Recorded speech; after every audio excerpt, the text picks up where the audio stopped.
Jesus, you died and you rose again on high, and I will live, living for Christ, and declare that I am yours.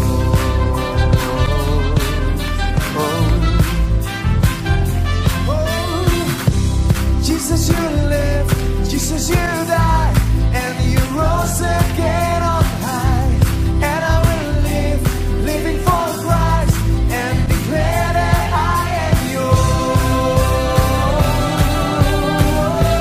and declare that I am yours.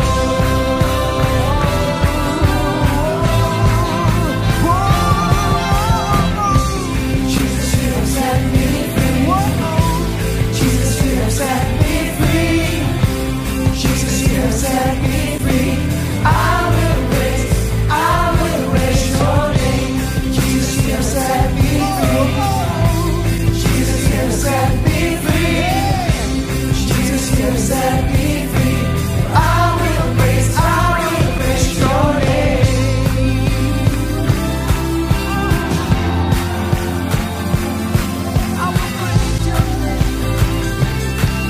Dari hati yang paling dalam katakan sama-sama.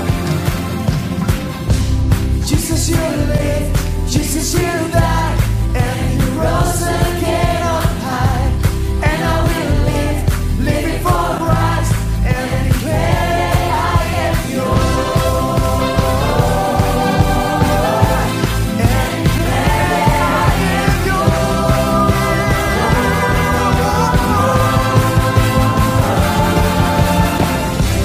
Jesus, you have set me free. Jesus, you have set me free. Jesus, you have set me free. I will praise.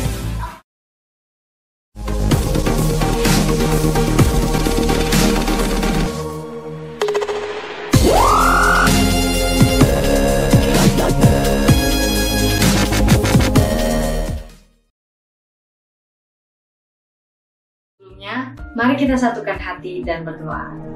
Bapa, kami mengucap syukur atas anugerah-Mu di dalam kehidupan kami dan keluarga kami. Sebentar lagi kami akan memulai ibadah kami. Kuduskanlah hati kami sehingga kami layak di hadapan-Mu. Kami siap menyambut hadirat-Mu yang memulihkan, menguatkan, dan membangkitkan setiap kami. Terima kasih Bapa, di dalam nama Tuhan Yesus kami berdoa. Amin. Sampai jumpa di Zoom Fellowship dan selamat beribadah. Tuhan Yesus memberkati.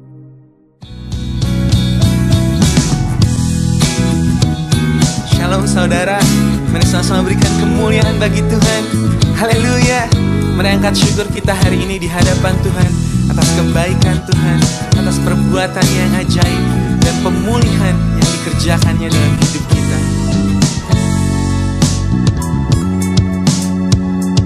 Mari naikkan pujian ini. Tuhan, curahkan roh-Mu atas manusia di bumi.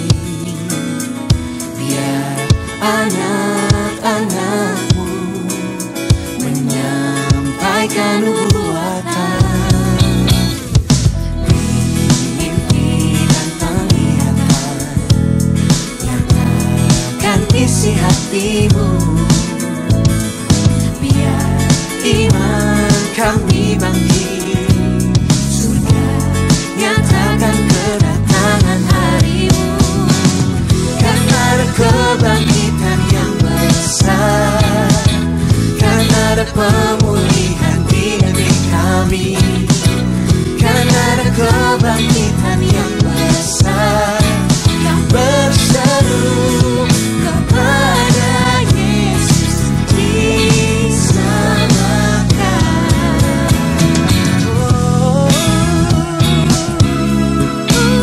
Haleluya.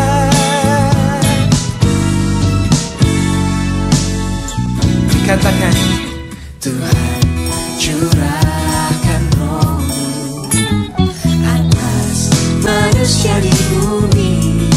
Biar anak-anak-Mu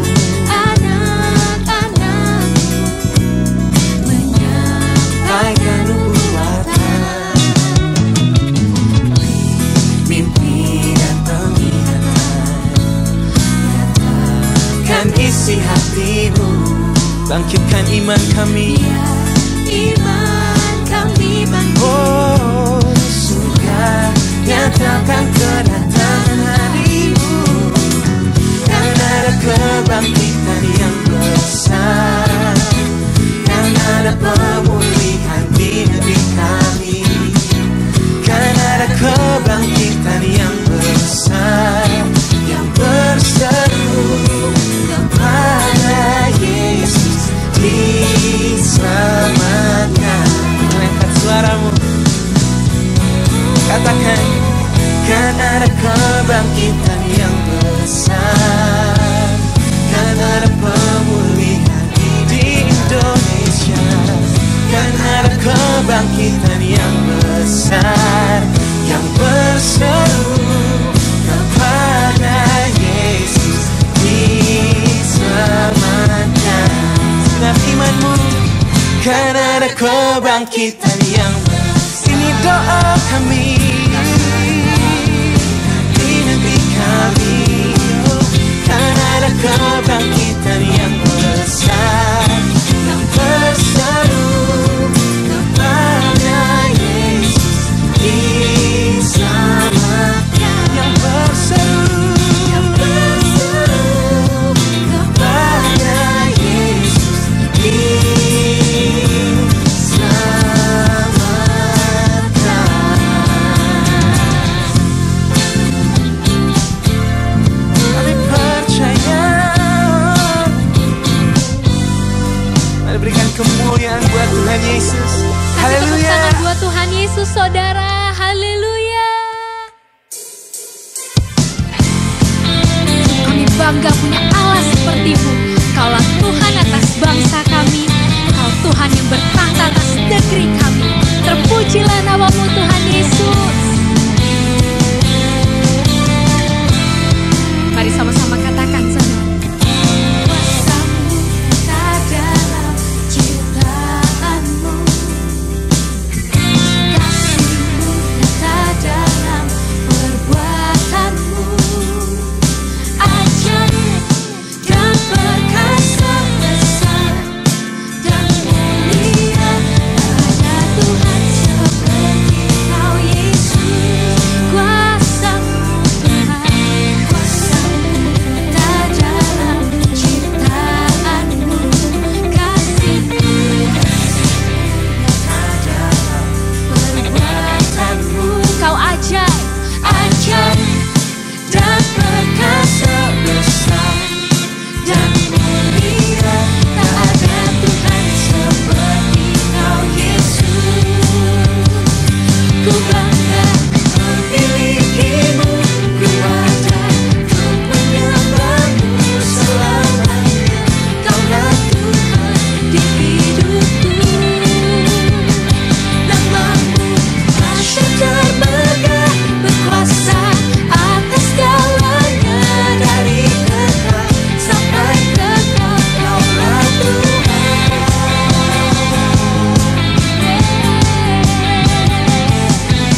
Kami bangga punya Allah seperti-Mu, Tuhan.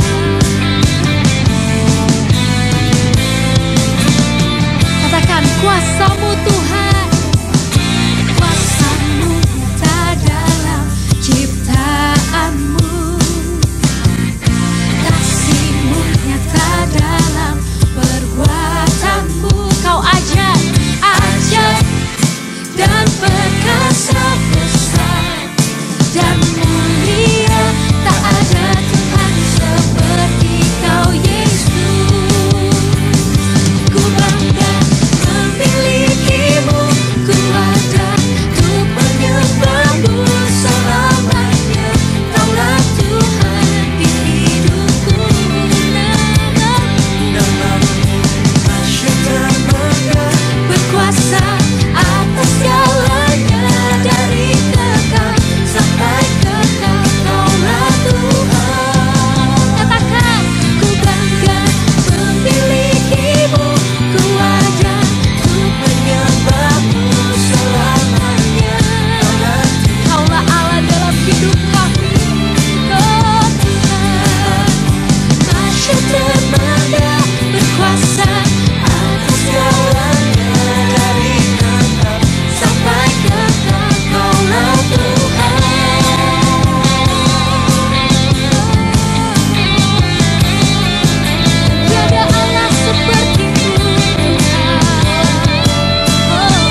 menyembahmu selamanya. Inilah janji kami Tuhan, kami mau terus menyembah-Mu.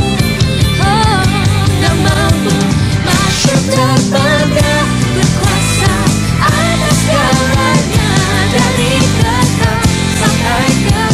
Kaulah Tuhan.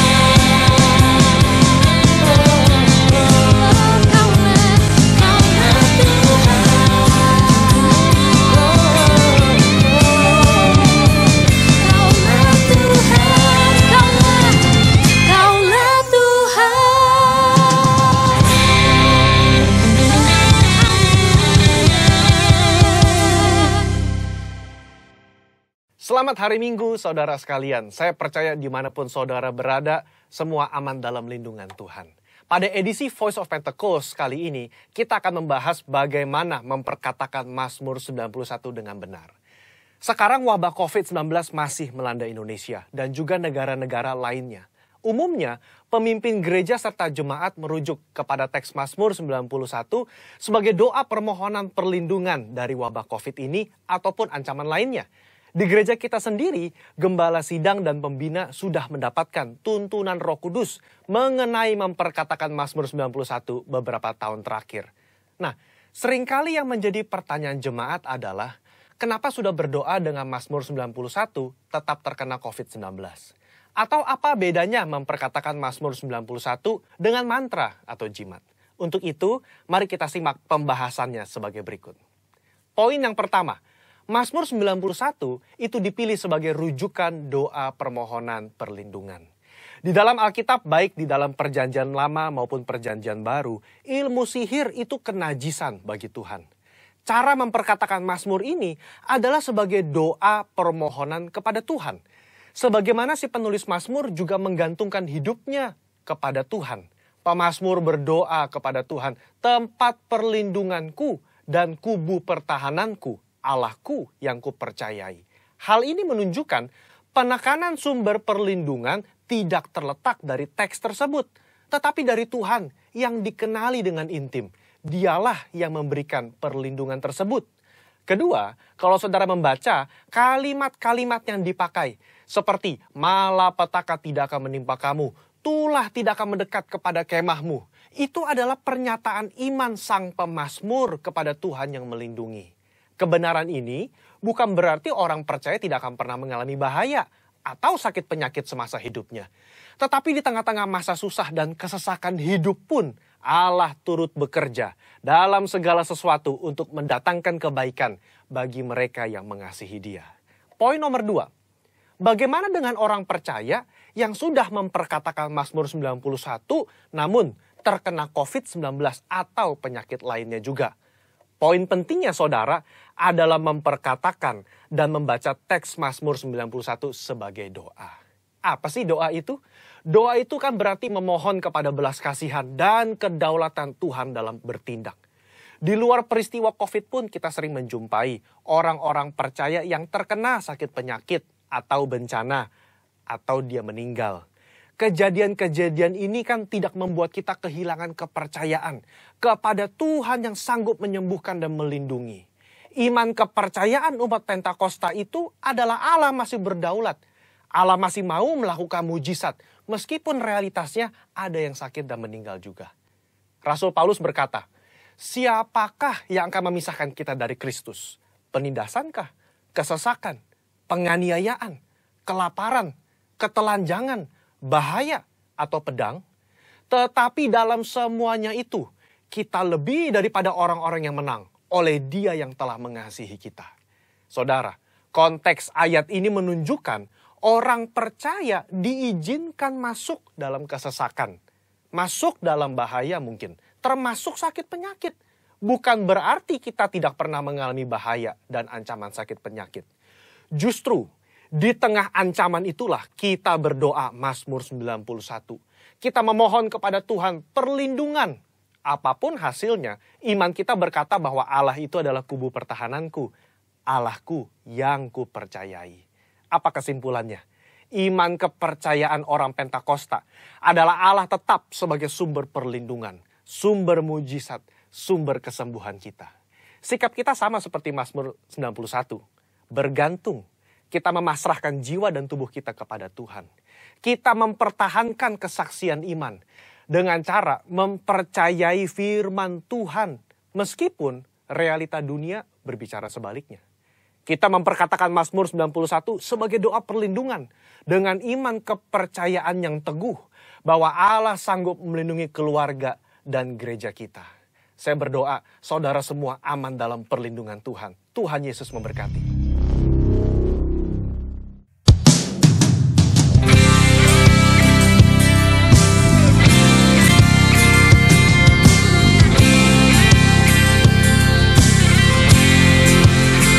Kami angkat nyanyian doa kami hanya ke hadapan-Mu Tuhan.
Kami Tuhan, kami datang di hadirat-Mu, membawa doa.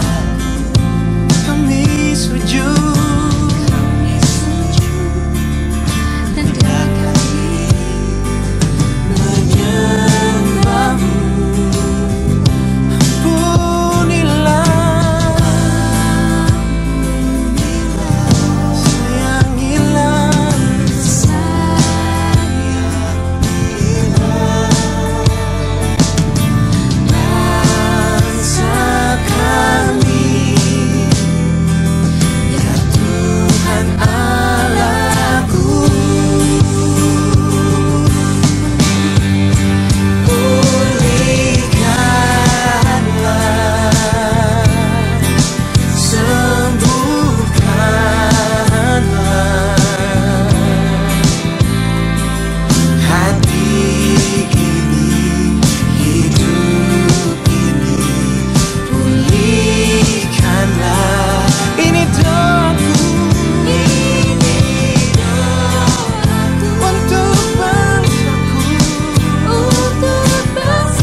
Dan kami perkatakan lawatan Roh Kudus dimulai dari setiap hati.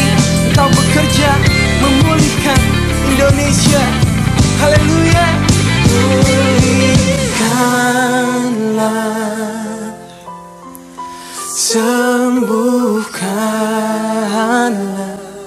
hati ini, hidup ini.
yang menjadikan segalanya.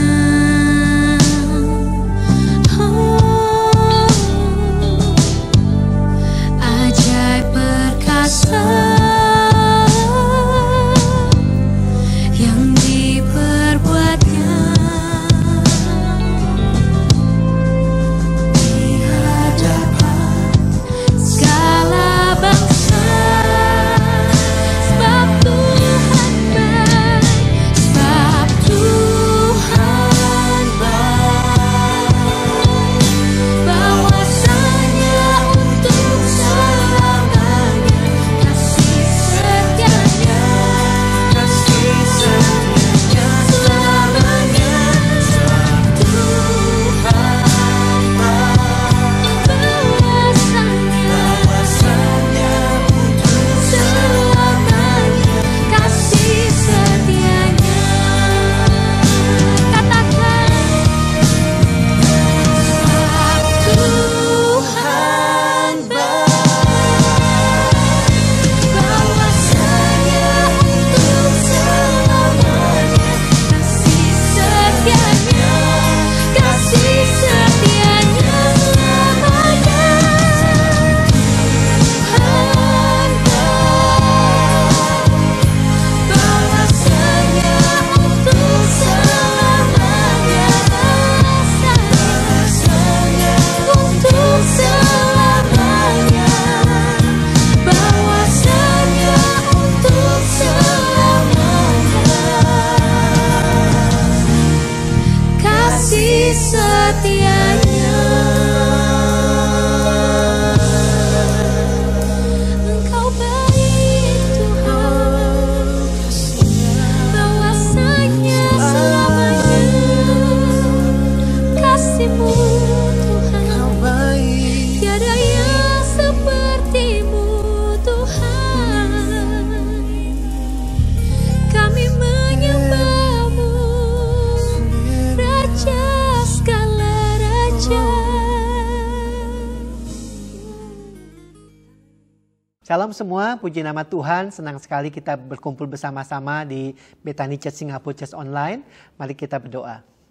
Tuhan, kami berterima kasih untuk hari ini ya Bapa, kami bisa berkumpul bersama-sama di tempat kami masing-masing untuk mendengarkan isi hati-Mu ya Bapa. Kami berdoa biarlah Roh Kudus-Mu yang menuntun kami untuk kami dapat mengerti isi hati-Mu, rancangan-Mu dalam setiap kehidupan kami. Terima kasih karena Kau yang sungguh baik. Hanya di dalam nama Tuhan Yesus Kristus kami berdoa. Terpuji nama Tuhan. Amin. Nah saudara-saudara, saya ingat satu kisah, ini bulan Mei tahun 2009. Ada seorang pemain American football, namanya itu Marcus Cooper. Dia ini badannya besar saudara, dia ini memang atlet dan jago lari saudara, badan fisiknya itu sepertinya sempurna saudara. Nah dia ini ingin pergi memancing bersama dengan 3 temannya, naik kapal untuk berlayar ke lautan lepas dan situ mereka akan memancing saudara. Nah saudara, sebelum mereka berangkat, Marcus Cooper itu dikasih tahu sama salah satu temannya yang tahu kalau dia itu akan pergi memancing. Dan dikatakan begini, Marcus, kamu kan mau berlayar nih ke lautan lepas, kamu ini perlu satu alat. Ya, yang disebut dengan EPIRB. Jadi alat untuk bisa memberikan indikasi pada waktu dan untuk komunikasi pada waktu mereka di lautan lepas. In case ada kejadian apa-apa di tengah laut dan akhirnya bisa memberikan sinyal untuk meminta pertolongan. Nah, Marcus Cooper itu sepertinya nggak peduli dengan apa yang dikatakan oleh temannya. Jadi dia sama sekali tidak menyiapkan alat tersebut dan akhirnya hari Sabtu mereka pergi berlayar dan pada waktu di lautan lepas ternyata memang terjadi badai di situ saudara. Dan sampai akhirnya kapalnya itu terombang-ambing dan kemudian kapalnya itu terbalik saudara. Marcus Cooper akhirnya hilang, nggak tahu kemana dan dinyatakan meninggal. 2 temannya pun juga hilang dan dinyatakan meninggal juga saudara. Cuman ada satu temannya yang selamat namanya Nick Schuller. Dia itu bisa selamat karena dia bisa memegang kepada kapalnya yang sudah terbalik itu. Dan dia itu memegang kapal itu bertahan selama 46 jam saudara. Ya, dan akhirnya ada kapal lewat dan dia bisa diselamatkan. Nah, kenapa kejadian itu bisa terjadi? Karena tidak ada sarana untuk meminta pertolongan, saudara. Ya, karena mereka tidak punya alat, tidak bisa kasih kabar kemana, minta pertolongan, nggak ada, saudara. Jadi tidak ada sistem komunikasi untuk bisa menolong mereka, saudara. Nah, kejadian ini sangat disayangkan, saudara. Kalau saja mereka itu bisa mempunyai alat tersebut, pasti orang-orang bisa menolong supaya mereka bisa tetap hidup, saudara. Nah, kita melihat seorang atlet yang bentuk fisiknya besar dan kuat, tapi tidak cukup kuat untuk bisa tetap bertahan dalam masa demikian, saudara. Nah, sama dengan kehidupan kita. Tidak peduli seberapa kuat kehidupan kita. Tapi kalau kita tidak bisa berkomunikasi, kita tidak bisa berkoneksi dengan orang-orang lain, saudara. Kehidupan kita tidak siap untuk menghadapi yang namanya badai kehidupan. Kita tahu dalam masa sekarang ini, saudara, masa COVID-19 di mana ada yang namanya pandemi. Nah, dan para ahli dalam keadaan-keadaan demikian, mereka mencoba menganalisa situasi kehidupan manusia itu macam-macam, saudara. Nah, ada satu artikel yang menyatakan begini, pada masa sekarang ini, di mana masa yang sukar dan sulit dalam setiap kehidupan kita. Perekonomian, sosial, semuanya itu sepertinya itu membuat beban dalam kehidupan kita. Nah, mereka mengambil satu keputusan, ada satu hal yang penting yang perlu dilakukan dan yang perlu dimiliki dari setiap orang, yaitu yang namanya support system atau sistem pendukung. Nah, apakah yang dimaksud dengan support system tersebut? Support system itu adalah a network of people who provide an individual with practical and emotional support. Jadi yang namanya sistem pendukung atau support system adalah satu jaringan orang-orang yang bisa menolong satu orang tersebut dengan support, ya, pertolongan secara praktikal atau secara emosional. Nah, itu yang memang bisa menolong kehidupan manusia pada masa-masa sekarang ini, saudara. Nah, saudara, kita perlu juga dalam setiap kehidupan kita sebagai saudara-saudara seiman yang namanya support system. Kita belajar dari firman Tuhan dari Pak Johan Handoyo 2 minggu lalu, bagaimana kita ini perlu masuk ke dalam komunitas, perlu masuk ke dalam yang namanya perkumpulan saudara-saudara seiman, persekutuan-persekutuan yang ada, di mana kita belajar dari Mazmur 133, berkat Tuhan itu akan turun dan dicurahkan kepada mereka yang bersekutu, yang berkumpul bersama-sama. Jadi yang pertama kita perlu masuk ke dalam satu support system yang ada. Tapi di satu pihak juga, biarlah kehidupan kita juga menjadi support system bagi orang lain, saudara. Di mana Tuhan bisa memakai kita untuk menguatkan, untuk mendorong, untuk menolong orang lain. Dari situlah, saudara, kita melihat bagaimana kuasa Tuhan, kasih Kristus dinyatakan melalui setiap kehidupan kita. Nah, saudara-saudara, kita akan belajar dari satu tokoh di Alkitab yang bernama Tikhikus. Tikhikus ini bukan seorang yang sering disebutkan di Alkitab, hanya disebutkan 5 kali di Alkitab, saudara. Tapi kita bisa melihat kehidupannya itu yang luar biasa. Nah, di sini dikatakan yang namanya kehidupan Tikhikus, kita bisa mempelajari apa yang dilakukan oleh kehidupannya, sehingga dia itu oleh Paulus disebut sepertinya sebagai support sistemnya bagi Paulus, saudara. Nah, ada beberapa hal yang kejadian, saudara, yang menunjukkan kehidupan Tikhikus. Yang pertama, saudara, pada waktu itu memang dalam keadaan krisis di mana-mana juga, saudara. Dan Paulus itu mengumpulkan dana dari gereja-gereja yang lain, saudara. Dan kemudian dana itu dibawa untuk didistribusikan kepada jemaat-jemaat dan juga gereja jemaat-jemaat di kota-kota lain untuk menolong orang-orang, saudara. Nah, dalam perjalanan satu tempat ke tempat lain, Tikhikus bersedia untuk dia membawa apa yang dikumpulkan untuk dibagikan, saudara. Saudara ingat pada zaman itu, saudara, perjalanan dari satu tempat ke satu tempat itu bukan perjalanan yang aman, tapi perjalanan yang penuh dengan resiko penyamun dan juga dengan perampokan, saudara. Tapi Tikhikus bersedia untuk melakukannya. Kita juga tahu bagaimana Tikhikus menemani Paulus beberapa kali pada waktu Paulus itu ada di penjara di Roma. Tikhikus Tikikus bisa memberikan dukungan, bisa memberikan dorongan, bisa memberikan kekuatan, bisa memberikan penghiburan kepada Paulus yang ada di penjara di Roma. Kita juga tahu bagaimana kita baca di kitab Filemon. Ya, ada seorang budak yang bernama Onesimus yang dia itu mencuri dan kemudian kabur. Setelah itu dia bertobat dan dia ingin kembali untuk meminta ampun kepada bosnya yaitu Filemon. Dan Tikikus bersedia saudara untuk mendampingi Onesimus untuk kembali ke tempat Filemon saudara. Kita juga tahu bagaimana Paulus menulis surat kepada jemaat-jemaat yang lain. Jemaat Efesus, jemaat Kolose, dan juga surat yang ditujukan kepada Filemon. Dan Tikikus bersedia untuk pergi saudara ke tempat-tempat tersebut untuk membagikan, mengirimkan surat-surat tersebut saudara. Dan yang namanya pengirim surat pada zaman itu berarti bukan hanya sebatas tukang pos saudara. Pada zaman itu saudara memang mungkin belum ada sistem soal tukang pos di mana-mana saudara. Biasanya orang yang diminta untuk mengirimkan surat itu adalah orang yang dipercaya. Nah, orang yang tahu juga isi suratnya, orang yang bisa menjelaskan isi suratnya juga. Jadi pada waktu surat itu dibagikan, waktu surat itu diberikan saudara, setelah surat itu dibuka suka banyak tanya jawab. Ini artinya apa, ini artinya apa. Dan juga yang menerima surat pun bisa bertanya-tanya mengenai saudara, siapa dan bagaimana yang mengirimkan surat tersebut saudara. Jadi yang namanya orang pengirim surat itu merupakan orang yang sangat dipercaya. Orang yang bisa menjelaskan segala sesuatu saudara. Nah, kehidupan Tikikus meskipun hanya disebutkan hanya 5 kali di perjanjian baru. Tapi kita bisa melihat kehidupan yang luar biasa dalam kehidupan Tikikus saudara. Saya akan buka firman Tuhan Efesus 6 ayat 21 sampai 22. Dikatakan begini ayat 21. Ini surat dari Paulus kepada jemaat di Efesus.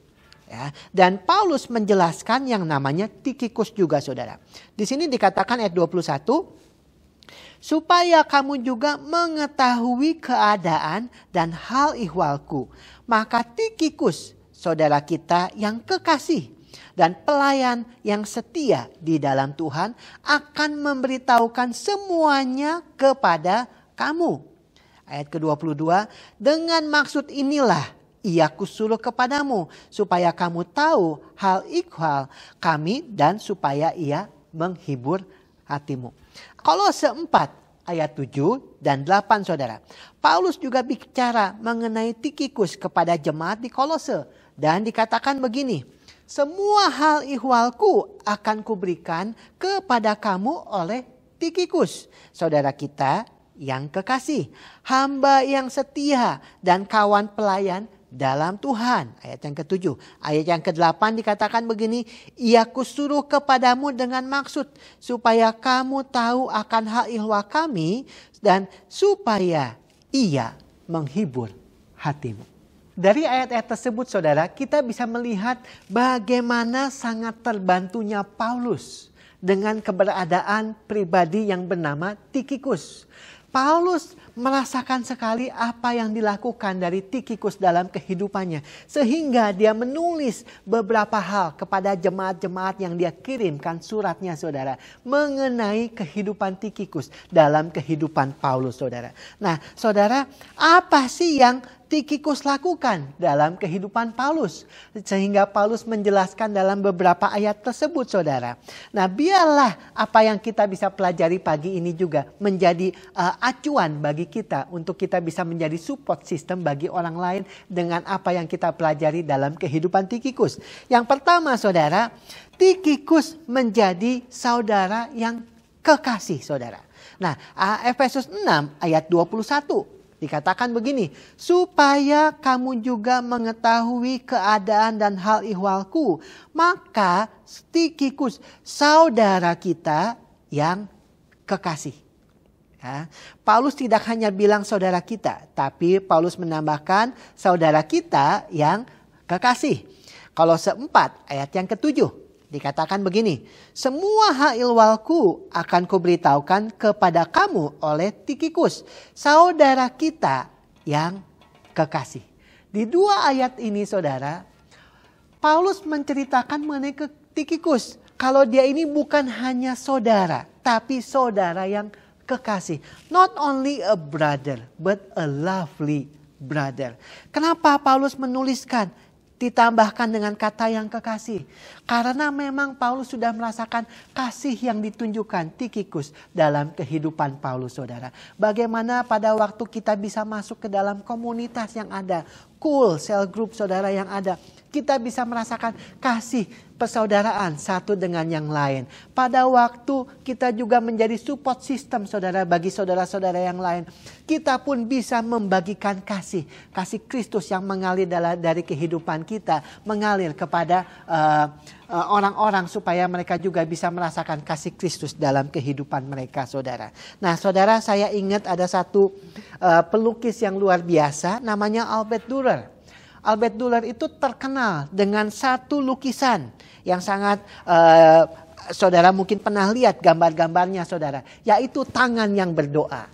Nah, tangan yang berdoa ini bukan berarti Albert Dürer itu dapat inspirasi langsung kemudian dia melukis, tapi emang ada kisahnya, saudara, sehingga Albert Dürer itu bisa melukis gambar tangan yang berdoa, saudara. Nah, Albert Dürer dari dulu dia itu ingin sekolah di Nuremberg, sekolah kesenian, karena dia ini suka menggambar, saudara. Tapi sayangnya orang tuanya itu tidak punya uang. Dan akhirnya Albert Dürer itu harus bekerja untuk bisa sekolah, saudara. Tapi karena memang biaya yang cukup besar yang dia perlukan, jadi dia kebanyakan waktunya untuk bekerja, saudara. Dan waktu untuk dia belajar seni melukisnya itu menjadi sedikit.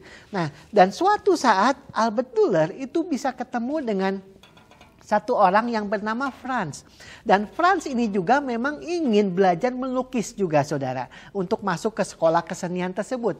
Dan akhirnya mereka berteman dengan baik. Mereka kemudian juga mencoba untuk bekerja bersama-sama, saudara. Dan kemudian mencoba untuk sekolah bersama-sama.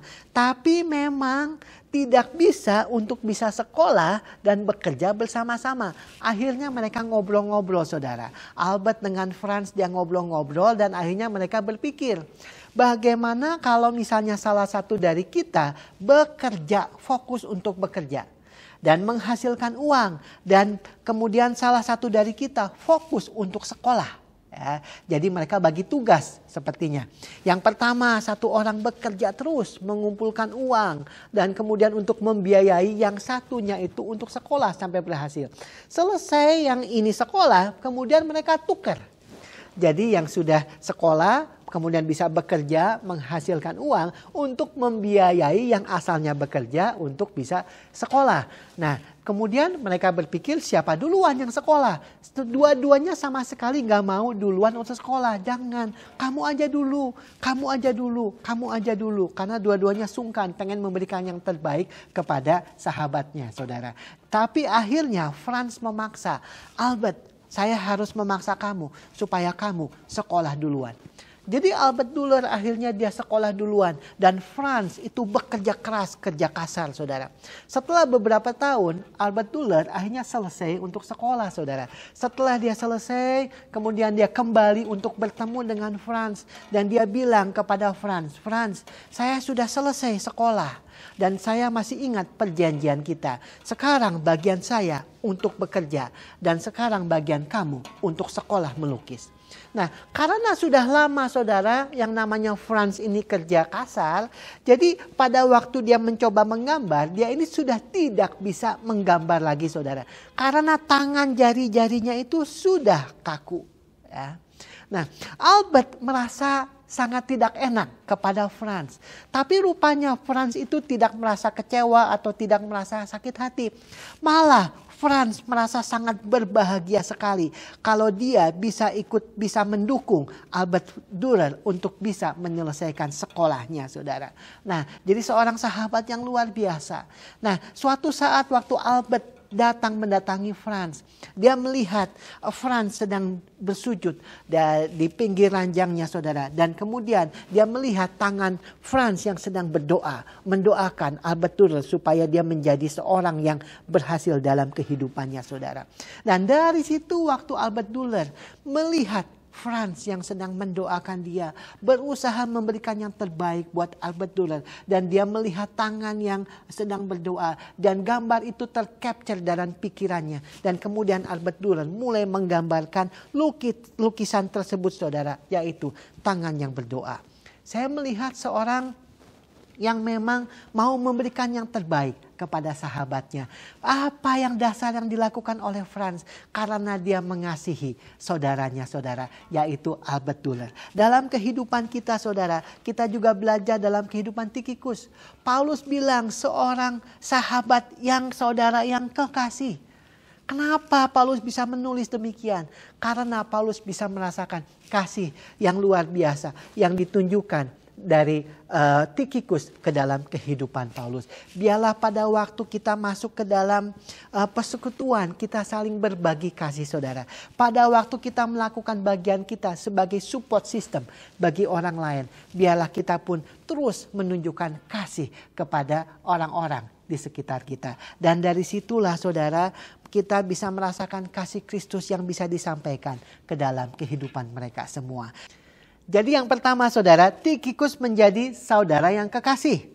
Yang kedua, Tychicus menjadi saudara yang setia. Kita lihat kembali ayatnya, Efesus 6 ayat 21. Dikatakan begini, Paulus menulis, supaya kamu juga mengetahui keadaan dan hal ihwalku, maka Tychicus saudara kita yang kekasih dan pelayan yang setia di dalam Tuhan akan memberitahukan semuanya kepada kamu.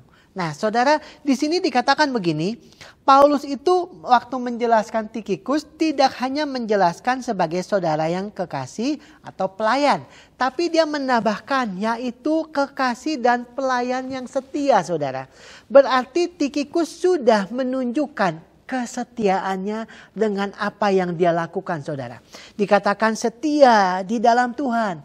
Nah, saya percaya, saudara, bukan berarti dalam satu kejadian terus Paulus langsung mengambil kesimpulan dia ini setia di dalam Tuhan dan dia ini setia dalam melayani. Tapi saya percaya Paulus dalam perhubungannya dengan Tychicus, Paulus bisa melihat kejadian demi kejadian yang menunjukkan kalau Tychicus itu adalah seorang yang setia. Paulus melihat seiring dengan waktu dan mungkin sudah diuji berkali-kali, Paulus melihat kehidupan Tychicus adalah kehidupan yang setia. Dan dia pun menjadi seorang sahabat yang setia dalam kehidupannya. Dan Paulus merasakan kesetiaan dari Tychicus yang menjadi berkat dalam kehidupannya, saudara. Dalam kehidupan kita, saudara, kita juga perlu yang namanya sama-sama setia pada waktu kita untuk menolong orang lain. Pada waktu kita ingin juga mencoba untuk mengangkat orang lain, menghibur orang lain. Kita perlu yang namanya kesetiaan, saudara. Supaya orang lain juga bisa diberkati dan orang lain bisa dibangkitkan, saudara. Nah, saudara, ini ada satu majalah di Inggris yang mengadakan satu sayembara mengenai penjelasan terbaik dari seorang sahabat. What is a friend? Nah, apakah yang disebut dengan seorang sahabat? Nah, saudara, untuk jawaban yang terbaik nanti akan dikasih hadiah. Dan memang orang-orang di Inggris memberikan penjelasan apakah itu seorang sahabat. Dan ribuan itu masuk, saudara, jawaban-jawaban yang ada. Ada beberapa jawaban yang bagus dikatakan. Sahabat itu adalah seseorang yang melipat gandakan sukacita. Dan juga berbagi kesedihan. Ada sukacita, bagi-bagi jadi lipat ganda. Ada kesedihan, ayo kita bagi-bagi. Dan juga yang kejujurannya tetap dipertahankan. Ya, artinya orangnya konsisten dalam karakter. Ada juga yang menulis yang namanya seorang sahabat. Adalah seseorang yang bisa mengerti. Meskipun saya tidak berkata apa-apa. Tapi yang menjadi juara, saudara, dikasih hadiah. Definisinya seorang sahabat adalah demikian. Seorang sahabat adalah seseorang yang tetap datang menghampiri di mana seluruh dunia sudah pergi meninggalkan.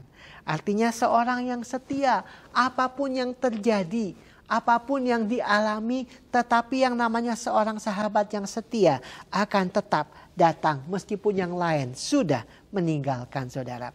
Nah saudara, saya percaya Paulus pun mengalami kesetiaan yang namanya Tikhikus dalam kehidupannya dia saudara.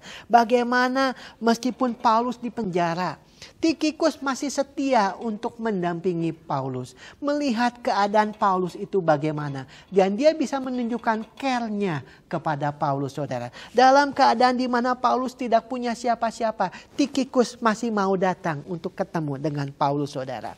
Nah inilah yang ditunjukkan dalam kehidupan Tikhikus. Bagaimana dia itu bukan hanya saudara yang kekasih, tapi Tikhikus juga menjadi saudara yang setia. Dan itu dituliskan apa ada yang Paulus nyatakan kepada jemaat di Efesus dan juga kepada jemaat di Kolose saudara. Nah saudara, saya ingat ada satu kuda saudara yang bernama Seta. Kuda ini nggak tahu kenapa, tahu-tahu ada yang memanah kuda tersebut. Jadi ada dua panah itu melukai kuda yang bernama Seta ini saudara. Dan memang pada saat itu ada kuda-kuda yang lain. Begitu kuda Seta itu dipanah, dia itu langsung roboh saudara. Nah di situ dikatakan ada beberapa kuda yang lain itu mulai mengelilingi kuda Seta ini.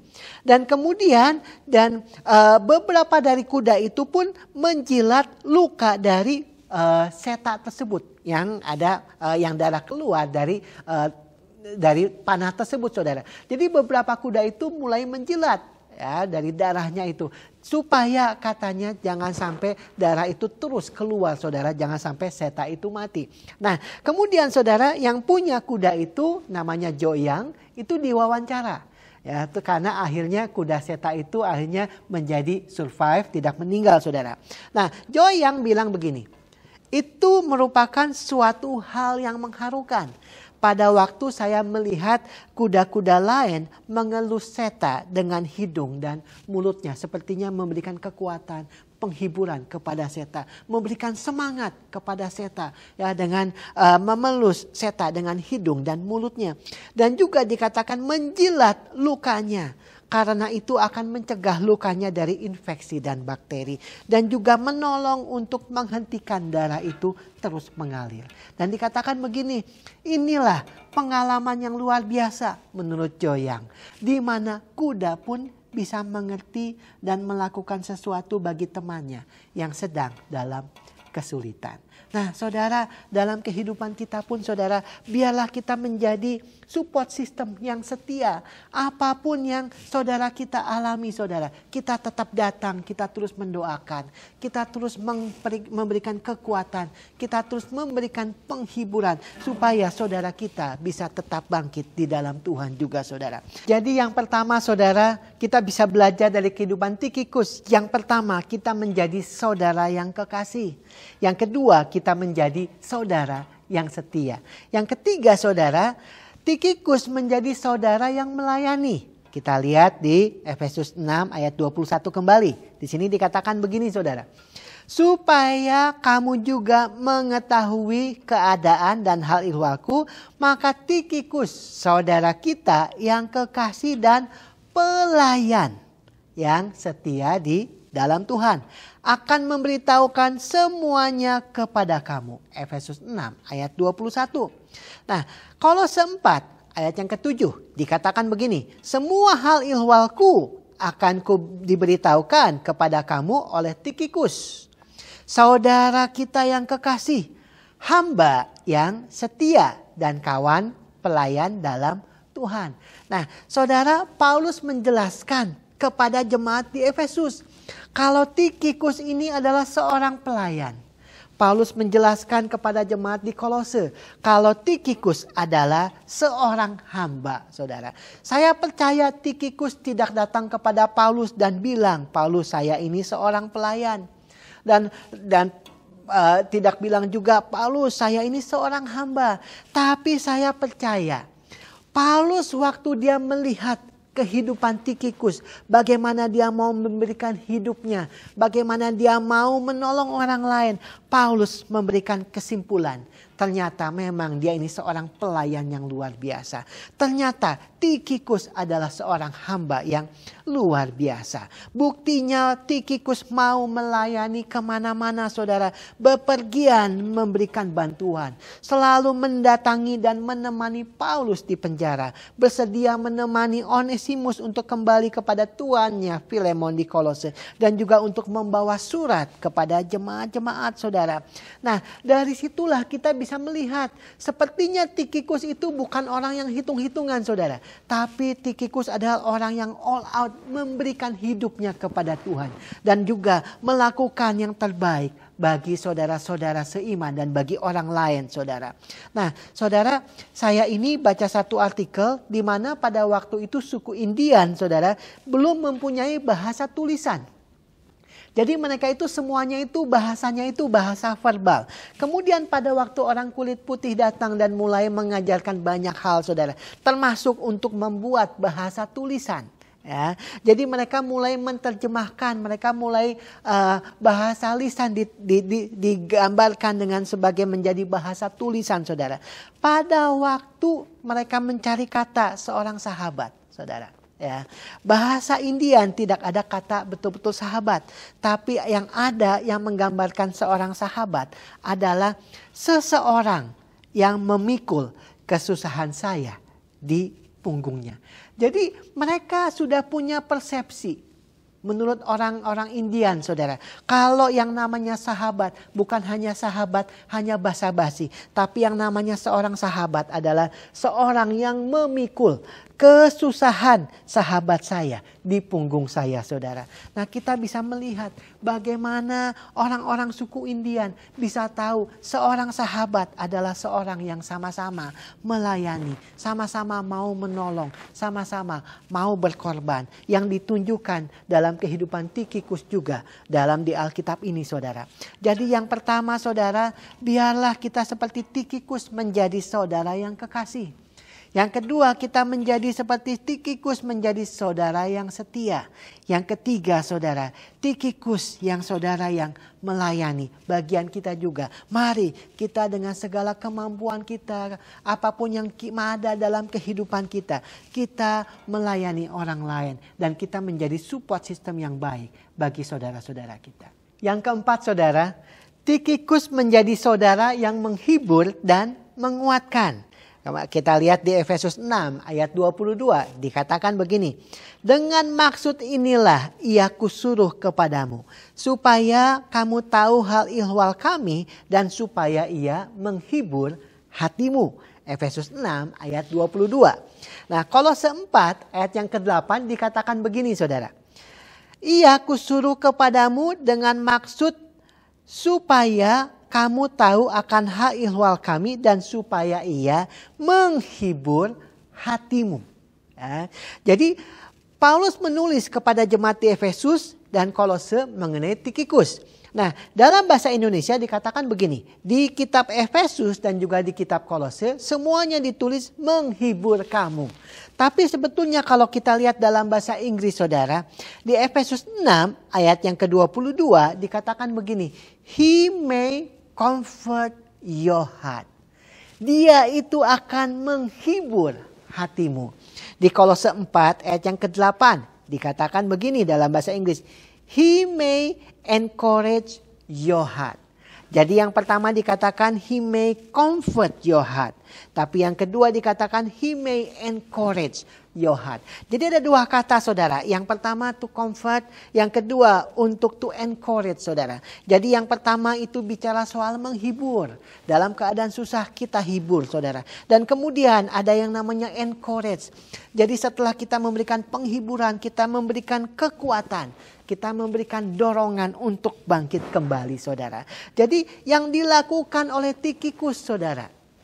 Kepada sahabat-sahabatnya. Dia juga seorang yang menghibur. Dia juga seorang yang menguatkan dan seorang yang mendorong saudara-saudaranya saudara. Untuk mereka itu tetap bisa bertahan dalam situasi yang ada saudara. Saudara saya ingat ada satu kisah seorang ibu rumah tangga yang bernama Joanidek. Dia ini berat badannya sekitar 100 kilo dan dia ingin menurunkan berat badan saudara. Dan dia akhirnya pergi ke satu tempat untuk konsultasi dengan seorang dokter bagaimana bisa menurunkan berat badan saudara. Nah, dokter itu memberikan beberapa resep-resep dan juga cara-cara untuk exercise, pola makan bagaimana saudara. Nah, setelah 2 bulan Joanidek berusaha dengan keras. Tapi sayangnya menurut Joanidek itu penurunan berat badannya itu tidak sesuai dengan apa yang dia harapkan. Dia juga berpikir susah sekali untuk mencoba menurunkan berat badan kalau dengan usaha sendiri. Dia berpikir kalau saja ada orang-orang yang selalu mendukung dia, memberikan semangat kepada dia, memberikan supaya dia jangan patah semangat, saudara, kasih semangat, saudara.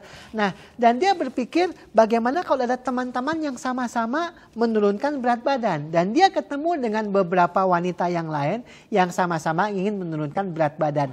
Akhirnya mereka membentuk satu kelompok yang disebut dengan Weight Watcher. Nah, Weight Watcher ini adalah satu komunitas yang ada untuk sama-sama, ayo kita sama-sama supaya saling mendorong, saling mendukung, saling memberikan kekuatan, kasih semangat, supaya bisa berat badan mereka sama-sama turun, saudara. Dan akhirnya Weight Watcher itu menjadi program di mana-mana, saudara. Lebih dari 20 negara, lebih dari 1 juta orang pernah mengikuti kelas-kelas dari Weight Watcher, saudara. Nah, suatu saat Joanidek itu diwawancara oleh televisi, kemudian ditanya, kok kamu ini bisa kepikiran untuk bikin kelompok yang namanya Weight Watcher?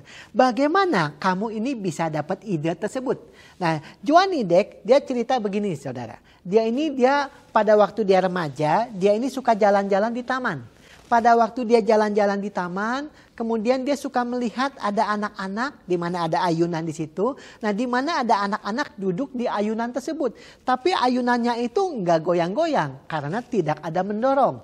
Nah, kenapa tidak ada yang mendorong? Karena ibu-ibunya, mami-maminya sibuk ngobrol. Ya, asik ngobrol, anak-anaknya cuma duduk di ayunan, tidak ada yang mengayun-ayunkan ya anak-anak tersebut. Jadi Joanidek itu kalau dia jalan ke taman, kemudian dia ngelihat ada anak-anak yang sepertinya dicuekin oleh orang tuanya yang sibuk ngobrol dengan ibu-ibu yang lain. Joanidek datang menghampiri anak-anak tersebut dan dia mulai mendorong ayunan anak-anak tersebut. Ya. Nah, Joanidek bilang begini, bagian saya ini adalah hanya mendorong. Ya, mula-mula nih saya mendorong. Tapi setelah lama-lama ayunan itu mulai berayun-ayun, lama-kelamaan itu ayunan itu anak-anak kecil itu akhirnya bisa mengayun-ayunkan sendiri. Bagian saya ini simpel, yaitu hanya mendorong saja. Saya hanya mendorong orang lain dan kemudian selanjutnya mereka bisa berusaha dengan sendirinya. Nah, sama dengan setiap kehidupan kita, saudara. Biarlah Tuhan memakai kehidupan kita untuk kita bisa mendorong orang lain, bisa menguatkan orang lain. Kita bisa menghibur orang lain, saudara. Apalagi dalam masa-masa sekarang ini. Pada waktu di mana orang kehilangan pengharapan. Pada waktu orang mengalami banyak kesusahan. Tapi biarlah kita selalu ada dalam setiap kehidupan mereka. Untuk bisa menghibur dan menguatkan mereka. Nah, saudara, kita belajar dalam kehidupan Tikhikus, saudara. Bagaimana dia menjadi support system yang luar biasa. Paulus dalam surat yang ditulisnya dalam kehidupan Paulus, saudara, yang diberikan kepada jemaat-jemaat. Paulus menuliskan betapa diberkatinya kehidupan Paulus dengan ada keberadaan Tikhikus dalam kehidupannya dia, saudara. Sama dengan kehidupan kita, biarlah kehidupan kita juga menjadi berkat bagi orang lain. Dengan mengasihi, saudara. Dengan penuh kesetiaan. Dengan melayani. Dan juga dengan menghibur dan menguatkan. Saya akan tutup dengan satu kisah, saudara. Pada tahun 2002, ada 9 pekerja tambang yang terperangkap di bawah tanah, saudara. Mereka terperangkap selama 3 hari sebelum akhirnya mereka bisa diselamatkan. Pada waktu mereka ada di bawah tanah, 70 meter di bawah, saudara. Dan mereka itu dalam keadaan yang tidak bisa mendapatkan bantuan dari mana-mana saudara. Bahan makanan juga mereka mungkin yang sangat terbatas, dan air minum yang mungkin sangat terbatas saudara. Di mana suhu pun yang sangat dingin di bawah tanah saudara. Dan mungkin mereka bisa mengalami yang namanya hipotermia, yaitu kedinginan yang luar biasa sehingga orang tersebut bisa meninggal. Tapi mereka rembukan sama-sama. Mereka bilang begini, kita sudah memutuskan kalau mereka ini akan selamat sama-sama atau mereka ini akan mati bersama. Dan di situ dikatakan saudara, waktu mereka menceritakan kisahnya, dari 9 orang ini, kalau sampai ada 1 orang yang kedinginan dan kemudian 8 orang yang lain itu mendatangi orang kedinginan, memeluk sama-sama supaya yang kedinginan itu badannya menjadi hangat kembali. Kalau ada yang lain juga kedinginan, yang 8 orang kemudian memeluk orang tersebut kembali saudara, supaya badannya juga menjadi hangat kembali saudara. Dan akhirnya setelah 3 hari mereka bisa diselamatkan, mereka dibawa ke rumah sakit saudara, kondisi mereka dipulihkan. Dan salah satu dari mereka diwawancara dan dikatakan begini, setiap orang mempunyai saat-saat yang kuat. Tetapi mungkin salah satu dari kita merasa lemah. Dan lalu yang lainnya akan menolong supaya orang itu bangkit kembali. Dan itulah yang harus dilakukan terus-menerus. Tidak ada cara lain. Pada waktu ibadah pengucapan syukur mereka sudah diselamatkan saudara. Pada waktu di mimbarnya di situ ditaruh ada 10 helm yang mereka pakai saudara. Sebetulnya 9 orang tapi ada 1 helm ekstra. Yaitu mereka katakan ini adalah menunjukkan adanya Tuhan pada waktu mereka ada di bawah tanah juga saudara. Dan di situ menggambarkan bagaimana mereka bisa mengalami masa-masa sukar. Tetapi mereka bisa bertahan karena mereka sama-sama saling menolong. Mereka sama-sama saling membantu saudara. Dalam kehidupan kita dalam masa-masa sekarang ini kondisi ekonomi yang masih tidak baik. Kondisi pandemi yang masih belum baik saudara. Kita percaya Tuhan pasti bekerja. Nah dalam masa-masa sekarang ini saudara, biarlah kita sama-sama masuk ke dalam komunitas-komunitas yang ada. Kita bisa mendapatkan support system yang ada. Tapi bukan hanya itu saudara, biarlah setiap kehidupan kita menjadi support system bagi orang-orang yang lain. Kita percaya Tuhan akan memakai setiap kehidupan kita. Pada waktu kita masuk persekutuan, berkat Tuhan akan turun dalam kehidupan kita. Pada waktu kita menjadi support system yang baik saudara. Menjadi support system yang mendukung, yang mengasihi, yang setia. Kita percaya Tuhan akan beracara melalui setiap kehidupan kita saudara. Mari kita berdoa saudara, biarlah Tuhan membuka hati kita, menjamah kehidupan kita, dan juga biar Tuhan bekerja melalui kehidupan kita. Mari kita berdoa. Tuhan, kami berterima kasih ya Bapa untuk hari ini ya Bapa. Kami berdoa Tuhan dalam masa-masa sekarang ini yang kami hadapi ya Bapa.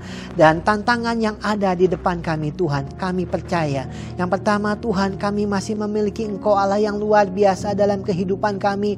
Allah yang memegang kendali atas segala situasi yang ada Tuhan. Kami juga berdoa Tuhan, campur tangan-Mu Tuhan selalu ada dalam setiap kondisi yang ada, situasi yang ada, termasuk dalam kehidupan kami pribadi demi pribadi. Kami juga berdoa Tuhan, biarlah Engkau memakai setiap kehidupan kami Tuhan untuk menjangkau jiwa-jiwa yang lain, menjangkau saudara-saudara seiman kami Tuhan, untuk kami bisa saling mengasihi, saling mendukung, saling menolong Tuhan, saling memberkati ya Bapa, saling mendoakan ya Bapa. Biarlah kehidupan kami semakin dikuatkan, semakin mengenal Engkau dan semakin mengalami Engkau ya Bapa. Terima kasih karena Kau Allah yang sungguh baik. Terima kasih buat berkat firman-Mu ya Bapa. Mari kita siapkan hati kita untuk menerima berkat Tuhan. Biarlah damai sejahtera di Allah Bapa melalui anaknya yang tunggal Yesus Kristus. Dan persekutuan yang manis dengan Roh Kudus menyertai kita semua. Mulai saat ini dan sampai selama-lamanya. Mari yang percaya kita sama-sama katakan amin.